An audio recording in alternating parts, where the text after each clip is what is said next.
निर्मल जैन अशोकनगर से। नमोस्तु गुरुदेव। जिज्ञासा है, सर्वार सिद्धि के सभी देव द्वादशांग के ज्ञानी होते हैं, फिर भी 33 सागर तक तत्व चर्चा करते हैं। जब पूर्ण द्वादशांग के ज्ञाता हैं तो फिर चर्चा किस बात की करते हैं? द्वादशांग के ज्ञाता हैं, संपूर्ण सृष्टि के ज्ञाता तो नहीं है। द्वादशांग उतने ही हैं। जैसे मान लो कोर्स में आपका किताब थी, आपने किताब पूरी पढ़ ली, लेकिन उतने ज्ञान तो नहीं है ना। द्वादशांग जितना है उतनी तो दुनिया नहीं है ना। द्वादशांग में जितना वर्णन है उतने ज्ञान तो नहीं है। ज्ञान तो उससे भी अनंत अनंत गुणा है। तो जितना उनको ज्ञान है उसके बाहर का उसको आधार बना करके, जैसे उन्होंने लिख दिया कि धर्म द्रव्य के संबंध में, अब धर्म द्रव्य कैसा विस्तार है, क्या है, कैसी चर्चा है, तो चिंतन अनंत होता है, उसका कोई पार नहीं हो रहा। एक तत्वार सूत्र है, उस पर कितना चिंतन।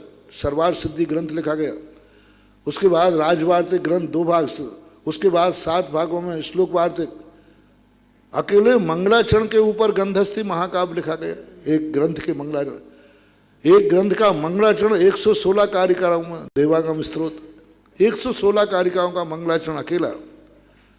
और ग्रंथस्थी महाकाव्य जो है, जो 84,000 श्लोक प्रमाण। अब बोलो, कहने को तो एक मंगलाचरण है तत्वार सूत्र का, कहने को तो एक मंगलाचरण है सामान्य रूप से। तो विज्ञान शुद्ध केवली से भी और भी ज्ञान अधिक है। और अर्थ शब्द संख्यात होते हैं, अर्थ अनंत होता है। हमेशा अर्थ का प्रत्यय अनंत होता है। एक एक शब्द के अनंत अनंत अर्थ हैं, एक एक शब्द के। अब शुद्ध केवली ने तो शब्दों को ही ध्यान में आया, और शब्दों के अनर्थ अनंत जो अर्थ हैं वे द्वादशांग में नहीं लिखे। वे अनंत अर्थ द्वादशांग में नहीं कहे, और वो निकाल सकते हैं, ऐसा मानना चाहिए।